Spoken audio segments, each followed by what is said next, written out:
You know, Randy, there's no better way to start your day than with some freaking 150 proof whiskey. And yes, this is the first episode that we're recording today, and you're about to see what Hazmat Mayhem's all about. That is right. So stick around. So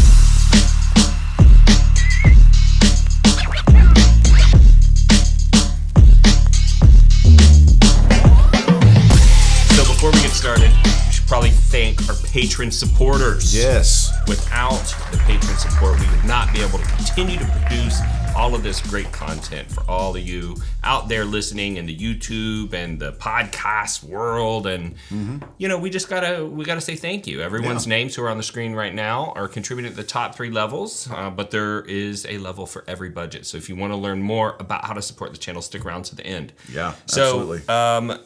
JackDaniels has a new special release coming out, and it's pretty potent. Pretty high proof stuff. So I think here. what happened is the first time they released Coy Hill, everybody lost their minds, right? And then everybody wanted a single barrel from Coy Hill and all that, and they wanted it to be Hazmat. And they thought, hey, people really like our rye whiskey too. What if we did a Coy Hill like special release, but it was rye whiskey? Oh, okay. And so they reached out and they said, hey, do you want a sample? I'm sure some of the other more important whiskey channels got a whole bottle. Yeah. But we Us only little guys got this little... we got this media sample here. Yeah. But they sent us the good one.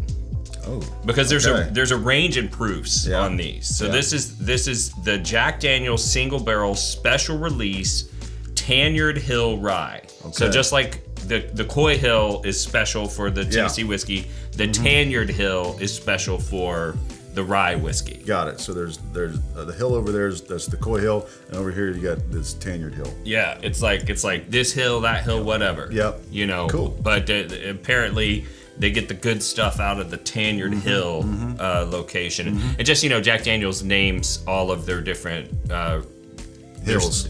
There's they zones. name their hills a lot. Basically, yeah. So there's like you have to separate your rick houses in case of a fire. Because if a fire breaks out in a rick house, you don't want it to catch all your whiskey on fire. Right. So you separate them, and so those different zones have hill names basically, and then there's different rick houses inside the zones. And so speaking of fires, this stuff is super flammable. Yeah, this will actually light on fire. Tanyard Hill will blow up in a hot minute. Yeah. And, the sample that we got is 145.9 proof, which is the highest proof JackDaniels I've ever seen. Okay. Okay. So here's what I thought we'd do. We're going to work our way into this. You thought we would do this at 10 o'clock in the morning? Yes. That was your idea? Yes. Cool, I love this idea. Yeah, to be honest, last night was Halloween, and I had some margaritas, and I think this is going to set me straight. Yeah, you're already warmed up. Yeah. You probably still have some stuff in your system from last night. Potentially, yes. That's going to help you ease right into this. Okay, now, so what I thought, so these are all single barrel cask strength JackDaniels. Okay. But this one's the lowest proof of the 3. This one's only 133.5. Oh, just a little baby whiskey. Yeah, so I thought but this is a single barrel select. Okay. Okay.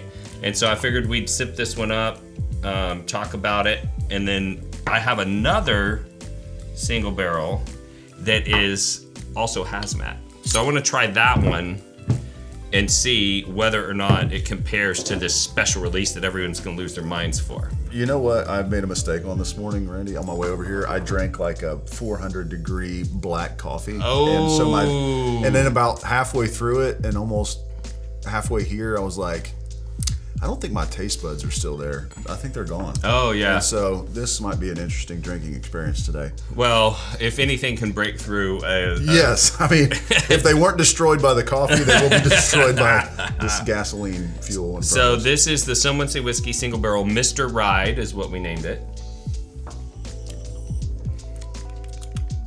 Mr. Ride.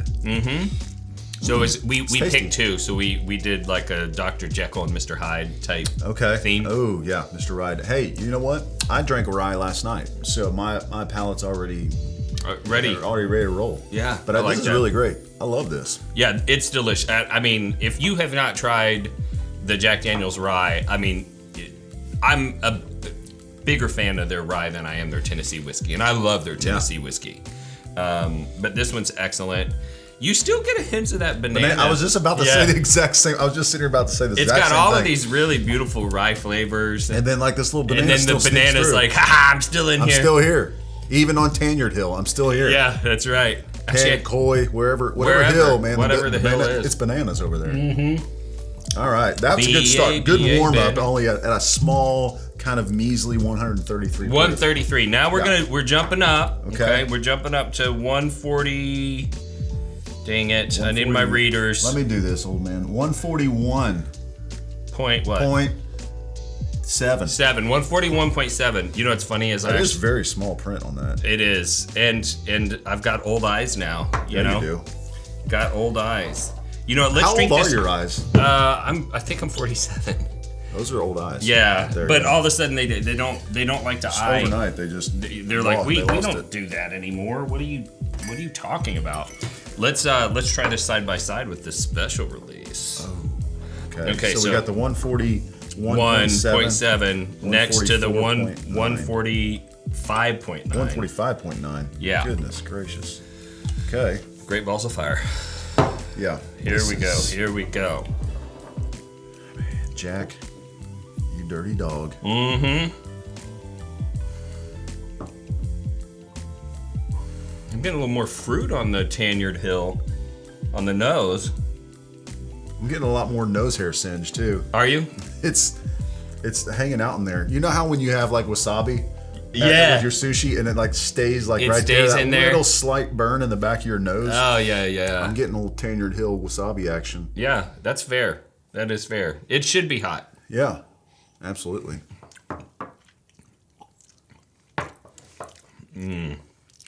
Okay. Okay, good morning. All right. Good morning to you. We're awake now? You're awake. Okay. Way more, so on my 141.7, way more oak than the single barrel we picked. Yes, for me. I agree.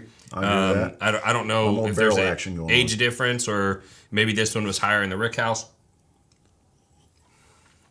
Or the buzzards, what do they call it? Buzzard's Roost. Buzzard Roost.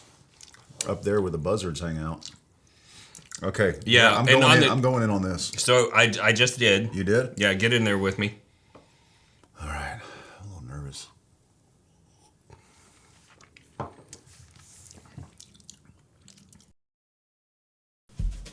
You know how those companies have like their own logo on a glass? Mm-hmm. Wouldn't that be cool if there was a website where you could go and like put your own logo on your whiskey glass that you drink like at home? Yeah, but like I would want a variety of glasses, like some small drinking glasses, some larger neat glass, maybe like a rocks glass. Sure. And what about a tumbler? Yeah, like the Yetis. Like the Yeti tumbler. Yeah, that'd be, dude. Like, if you could get your logo on that, that'd be awesome. Like imagine like even like plastic glasses. Imagine you're like at the pool, right? And you've got like your own whiskey club or your own name or something like on your little plastic glass you're drinking out of at the pool. That would be awesome. And like, you know how sometimes when you're at a bottle share and you gotta clean your glass out because you're gonna take a real small pour and you don't. Like if you could get like a custom like lint-free rag, that'd be really cool. With your logo on it? With your logo like right on it. Yeah, and not just that, dude. What if, you know how you're always getting samples, right? Yeah. So like you have your box, it's like just a blank wooden box. But what if on top of there you had like your own brand or something on there? Yeah, your logo on there. Your logo that's like, you know, Wes's whiskey collection samples or something. You could even use that for charities too, because like you could do like a sample box that you did in like a charity raffle, but you could custom etch it. That'd be cool. Dude, what if this same website, like all those things were there, but you could also use it for the holidays coming up? Like like an advent calendar box. You could do that, and I could get your like something special for you on it and give it to you as a gift. Yeah, as a gift for Christmas, that'd be really cool. What if there was a website like that? What if there was a website that had all of those things? And what if the company that did it could set up a custom website for you to pick any of those things? Oh, dude, that's like my mind. Yeah. What if there was a website? What if there was a website?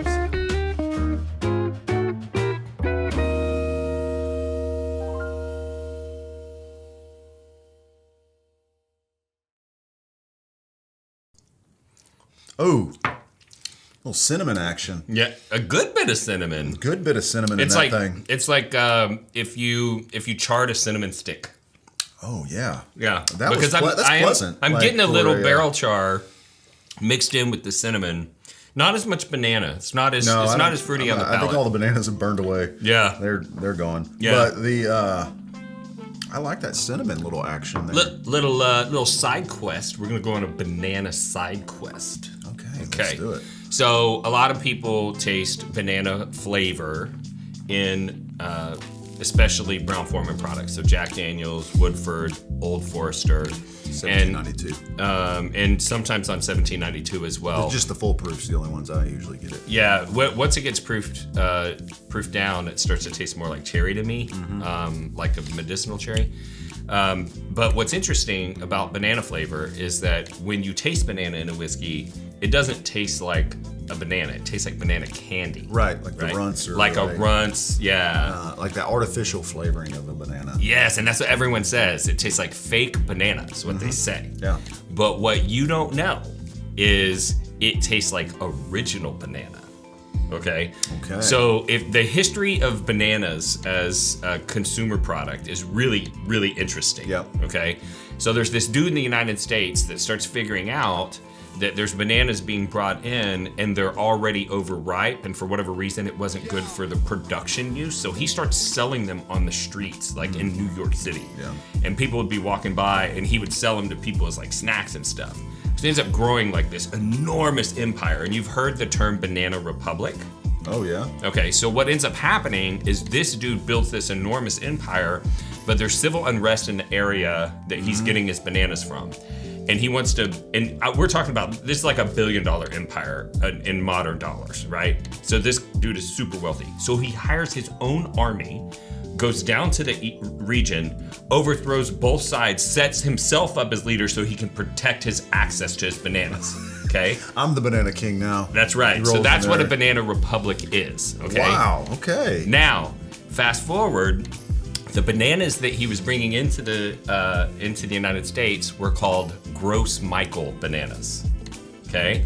And I think it's GROS, not two S's, space Michael, and Michael spelled a little bit different.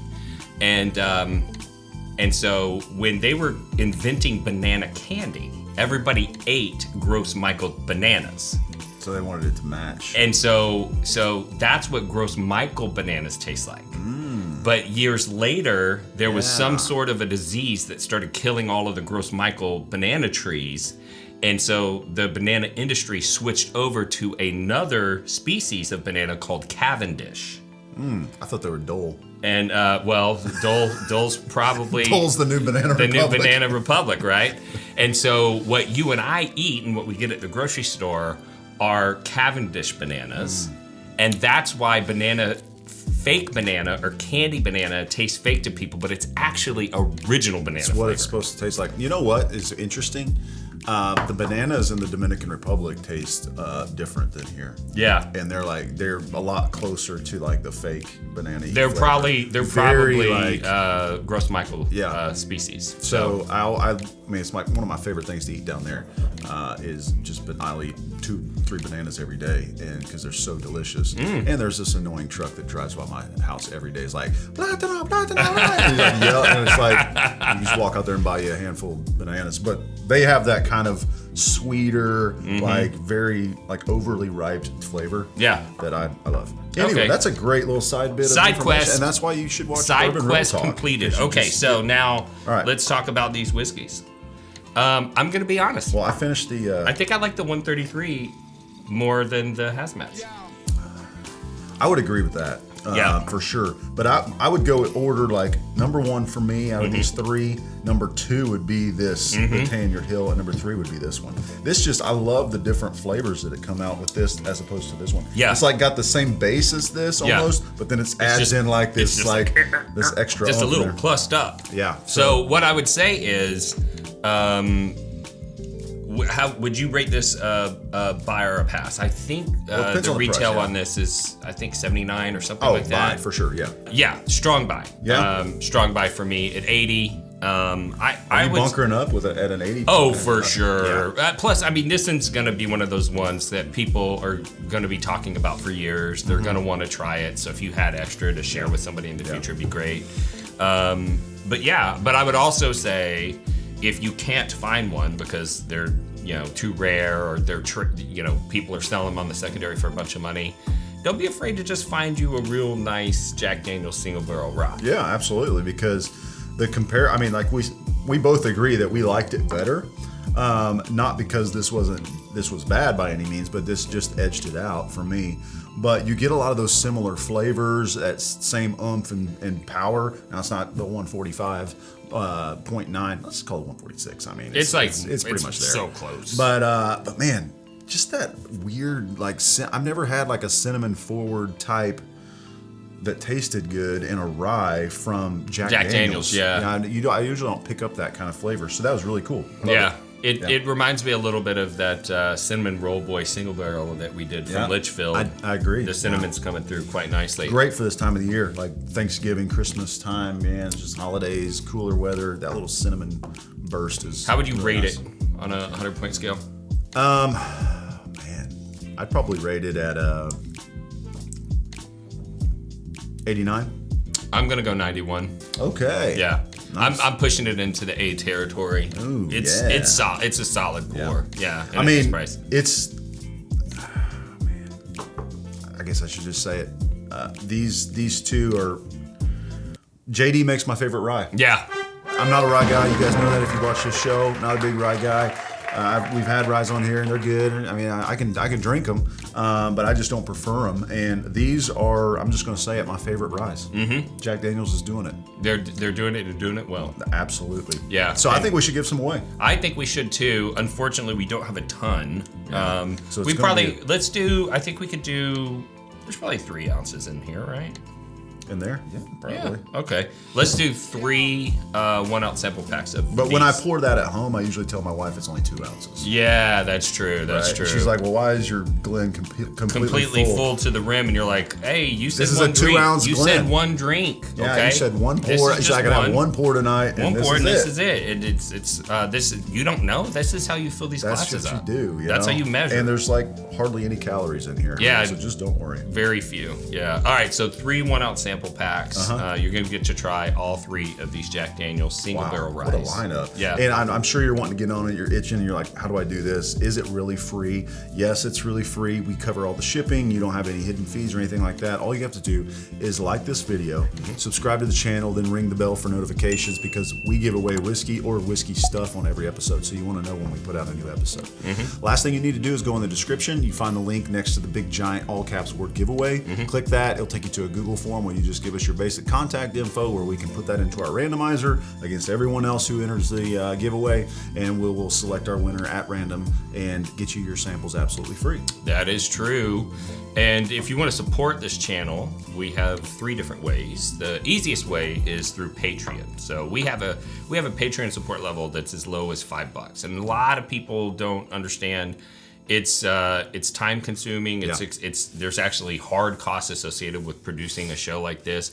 If you enjoy the content, or you just want to support our suicide prevention work or our community building work and Bourbon Real Talk community, it's a great way to support. The second way would be to go to bourbonrealtalk.com, and we're rolling into the holiday season. We've got lasers to customize things. You can get a gift that is so special, you're the only person in the world that could have given it to somebody else, by going to bourbonrealtalk.com. And last but not least, I am a residential real estate agent in the Dallas and Houston metro areas. And if you need residential services, I'd love for you to reach out to me. You can find ways to contribute to the channel. All 3 ways have links in the video description next to the giveaway link, actually. Absolutely. And this, I mean, we love whiskey around here. Don't get us wrong. We love whiskey, but we love you even more than that. We love people. We love people. We love connection, and that's what Bourbon Real Talk's all about, right? All Randy? about. And that kind of leads me to our show purpose. Yeah. And it's really about that. It's about connection and community. And that's something that became a mission of mine in my life when I lost my younger brother to suicide. And I knew that he was missing some of those social connections that help keep us bound to this world. And I saw how whiskey was bringing people together. And I thought, maybe if I could get you connected to whiskey, the whiskey would do the rest of the job and get you connected to others. And I think it's been working. Yeah. We've got a great community. We've had one of the world's largest bourbon-focused Facebook groups. We've got about 34,000 members in there. And best of all, it is troll-free, because sometimes when you go online, there's people who want to ruin the fun, and You know, I don't know if their parents held them too much when they were a baby or not enough, but now they're kind of unhappy adults and they say hateful things online. Yep. And so we created a community that doesn't have any of that, and it's free to join, Bourbon Real Talk community. And it was going so well, we started our own suicide prevention 501c3 called livestayproject.org, all administered inside the whiskey enthusiast world, and that's great. But we learned something from those hateful statements, and that was, if they can hate somebody that they don't even know online, there's nothing that keeps us from loving someone that we don't even know online. And that's why we end every episode the same way, and that's this. If you woke up this morning and you're unsure whether or not anyone loved you, just know that we love you. And we'll see you next time on Bourbon Real Talk. Cheers. Cheers.